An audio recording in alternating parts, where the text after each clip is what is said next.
Good morning, good YouTube, or should I say booktube, for this is very much a bookish review of Birds, Beasts and Relatives by Gerald Durrell, which I can't wave at you because I had to borrow a library book.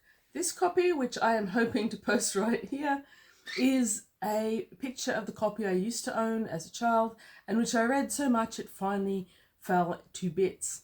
You'll notice a donkey on the cover. The donkey in question is the baby donkey Sally, which Gerald Durrell briefly owned while he lived in Corfu. I don't know what happened to it when they had to go back to England for the war. I'm sure it was fine. The donkey was fine, at least. Now, this second book, like I say, I read and reread it over and over again because I loved it so much. I feel that generally it's made up essentially in the prequel. It talks about, not the prequel, what's the word I'm looking for? I'm looking for the conversation that starts at the beginning of the book. In this conversation, Gerald Durrell has got together with his family. It's post-publication of My Family and Other Animals, which happened quite much later in Gerald's career, so I guess they were all fully adult by then. Anyhow, they were gathered once again in England, which I love the term where he says they're gathered like a pride of moody lions around the fireplace. And Gerald floats the idea of writing a second book, and they all unite in fury to say that he shouldn't do it because he mentions a couple of the stories that he wants to tell, such as the story about when Margot took up spiritualism, and Margot forbids him from writing about it. Leslie's court case, which infuriates everyone when he talks about writing it. And then he mentions that he's going to write some more about Larry. Larry refuses, sneezing violently. And his mother is actually initially quite supportive of this until he mentions that he was going to give a description of her love affair with Captain Creech. "What?" squeaked Mother. "You'll do no such thing. Love affair with that disgusting old creature, indeed. I won't have you writing about that." All of them say that if he publishes, they'll sue him in a body. Faced with such a firm and united family, bristling in their resolve to prevent me at all costs, there was only one thing I could do. I sat down and wrote this book. And in it, he includes all those stories that weren't in My Family and Other Animals.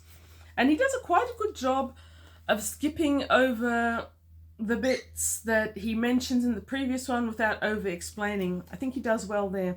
Another thing I like about My Birds, Beasts and Relatives is obviously Gerald Durrell's primary interest was in land animals, insects, etc. My primary interest has always been in marine animals.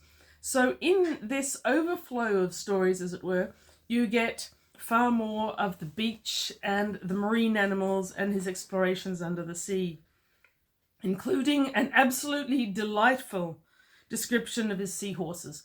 I hadn't heard of seahorses. I'd certainly never seen any when I first read this book, and I was utterly charmed. So charmed, in fact, that my aunt, upon visiting Greece, brought me back this small, desiccated seahorse as a present. I was always dubious about the quality of that present, but I still have the seahorse.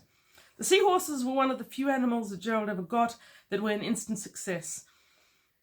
They earned the family's unanimous approval. Even Larry used to pay furtive visits to my study in order to watch them zooming and bobbing to and fro around their tank. And that's where he also describes the fascinating fact that the female lays the eggs, but the male broods them. And when they're ready to emerge as baby fishlings, it looks as if his stomach is splitting open and out they come. I was lucky enough to see that phenomenon in New Caledonia, and I loved it. But more what this second book is the people. There's some fascinating people. The Captain Creech in question, the Countess appears, and I always loved the story of Jerry going to dinner with the Countess. And more about the island, about olive picking and olive oil squeezing and the wine making process and all of those things. So I think I think it's another magical paean to his growing up in the beautiful the Mediterranean island Greek of Corfu. A magical summer's day of your childhood that you remember with glory and very few of the bad things. Margot's spiritualism is described. She goes back to London for that one.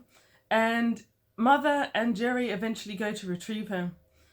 And at the end of that expedition to London, he writes, I had ceased listening. My whole being was flooded with excitement. We were going back to Corfu. We were leaving the grey, gritty, soulless absurdity of London. We were going back to the enchanted olive groves and blue sea, to the warmth and laughter of our friends, to the long, golden, gentle days. And so, yes, this book is, if anything, even more beautifully written than the first one, My Family and Other Animals. The actual literary value of it is exceptionally gorgeous.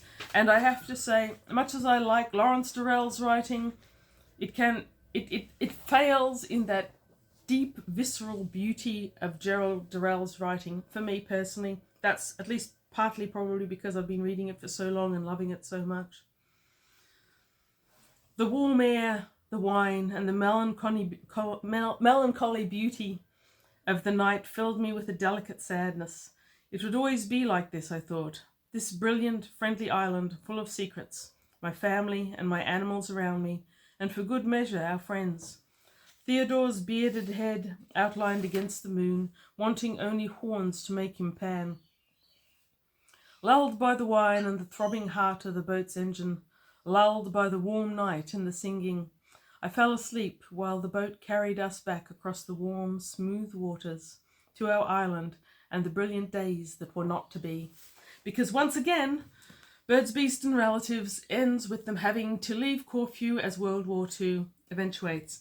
I am going to take a brief break so I don't oversaturate myself, and then I am going to come back and I'm going to read The Garden of the Gods. I'm a bit excited about that. I have read it before, but I've never owned it. So I never read it and reread it with the same word-perfect determination which I can bring to My Family and Other Animals and Birds, Beasts and Relatives. A marvellous book that everyone should read. Though if you can't read this one, read other good books. Bye and have a great